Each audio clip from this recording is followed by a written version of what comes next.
नमस्कार दोस्तों, आपका स्वागत है मेरा इस चैनल में जिसका नाम है मनी लेंस। मनी लेंस में हम बातें करते हैं शेयर मार्केट से जुड़े हुए खबरों के बारे में।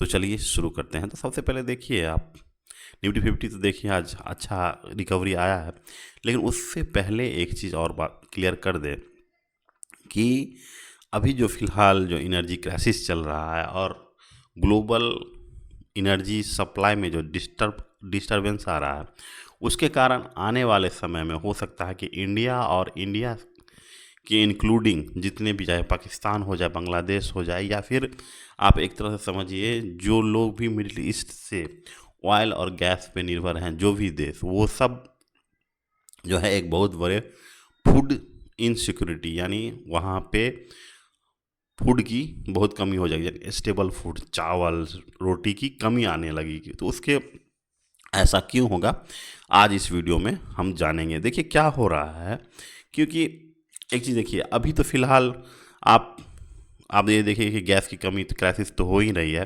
तो अभी फ़िलहाल आप गैस के बदले में हीटर भी चला लेते हैं, इंडक्शन कुकर चला लेते हैं, गाहे बगाहे गैस भी आपको मिल जाती है, 1-2 दिन बाद, 3 दिन बाद, 4 दिन बाद, कुछ ज़्यादा पैसा करके मिल रही है।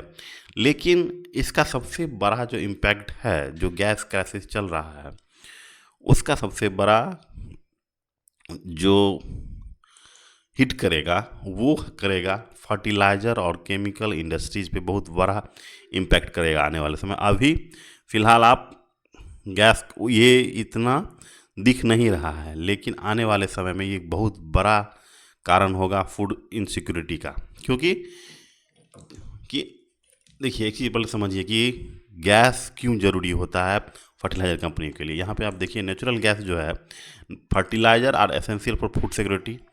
देखिए, and the natural gas play a vital role in production of these fertilisers. तो फर्टिलाइज़र बनाने के लिए नेचुरल गैस का सबसे ज़्यादा जो की इंग्रेडिएंट समझिए वो है क्या, नेचुरल गैस फर्टिलाइज़र बनाने में। क्यों क्यों है, क्योंकि फर्टिलाइज़र बनाने के लिए आपको अमोनिया बनाना ही पड़ता है, और अमोनिया जो बनता है, अमोनिया बनता है वो नेचुरल गैस से बनता है, क्योंकि NH3 और ये एच ये मीथेन होता है, ये भी कार्बन CH4 होता है, ठीक है। तो अमोनिया का प्रोडक्शन नेचुरल गैस के द्वारा किया जाता है।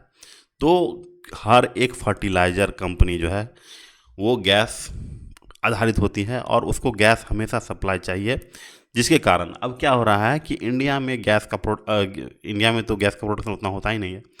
जो फर्टिलाइज़र प्रोडक्शन हो रहा है, जो बाहर से, ओमान से, कतर से जो गैस आती थी उस पे निर्भर था। लेकिन अभी फ़िलहाल जो मिडिल ईस्ट में युद्ध चल रहे के कारण गैस का डिस्टरबेंस हो गया है, और डिस्टरबेंस इतना हो गया है कि अब जो है फर्टिलाइज़र के प्रोडक्शन पे इसका असर दिखने लगा है।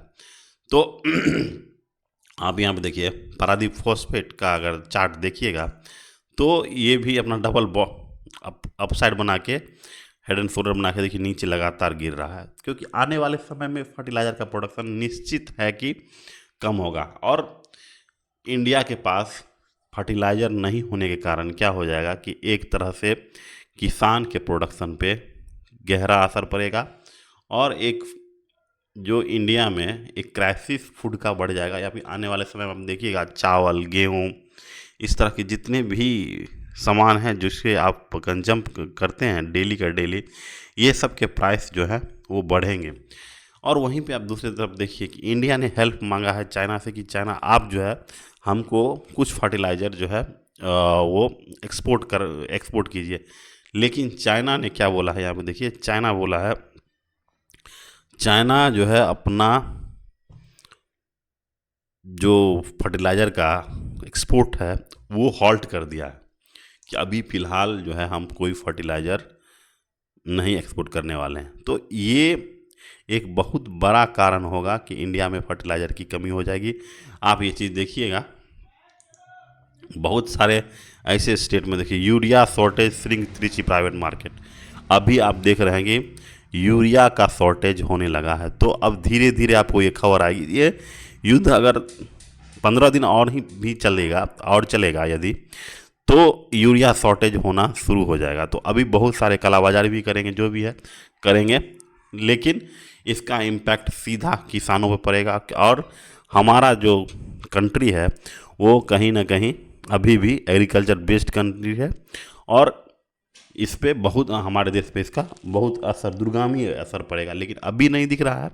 6 महीना बाद, 1 साल बाद, 6 महीना बाद, 7 महीना बाद आपको दिखेगा कि गैस की कमी के कारण बहुत सारे जो खेती हैं वो डिले हो रहे हैं, और उनका प्रोडक्शन लेवल भी क्या हो रहा है, पहले से कम हो रहा है। तो इस चीज़ों को आप देखिए, और जैसे जैसे आप महंगाई जैसे जैसे जो फर्टिलाइज़र का कम होना, प्रोडक्शन कम होगा, और धीरे धीरे क्या होगा, जितने भी चाहे सब्जी हो जाए, चावल हो जाए, गेहूँ हो जाए, सबका दाम बढ़ेगा।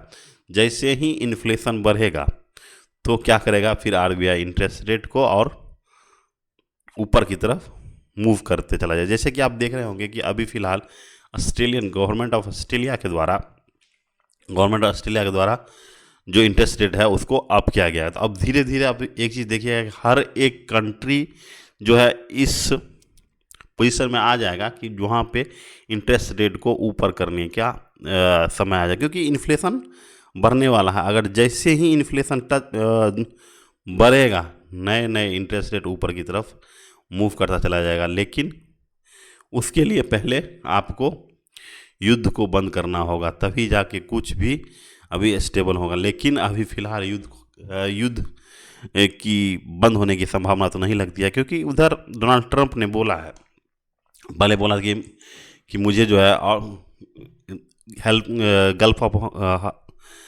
गल्फ ऑफ हर्मोज से जो जितने भी तेल निकलते हैं उससे मेरा कोई काम नहीं होता। यानी वो लोग जो है अमेरिका गल्फ ऑफ हर्मोज से कुछ भी ऑयल नहीं मंगाते, जो बाकी देश से, ये बाकी देश की जिम्मेदारी है कि गल्फ ऑफ हर्मोज को चालू करें। लेकिन अब बाकी दूसरे देश से भी मदद मांगे थे कि भाई इस पट्टी को खोला जाए, लेकिन वो लोग जितने भी, जैसे फ्रांस हो गए, जापान हो गए, इनके जो क्लोज एलाइज हैं, वो सब जो है एक एक करके हाथ खड़ा कर दिए हैं। तो फिलहाल एक तरफ से देखिएगा तो अमेरिका भी अब धीरे धीरे हाथ खड़ा कर रहा है कि भाई अब हमसे नहीं होगा। लेकिन अभी फ़िलहाल आप ये देखिए, ईरान की तरफ से अभी लगातार ड्रोन का अटैक हो रहा है, ये सब हो रहा है, ये लड़ाई जारी है। लेकिन अभी 4 दिन 5 दिन और अगर यदि हुआ तो इसका इम्पैक्ट अब हमारे कॉमन ज़िंदगी पे अब दिखना शुरू हो जाएगा। इसी बात के साथ आज के इस वीडियो को समाप्त करते हैं। यदि आपको मेरा एनालिसिस अच्छा लगा तो चैनल को ज़रूर से लाइक, शेयर और सब्सक्राइब करें। Thank you, have a nice day.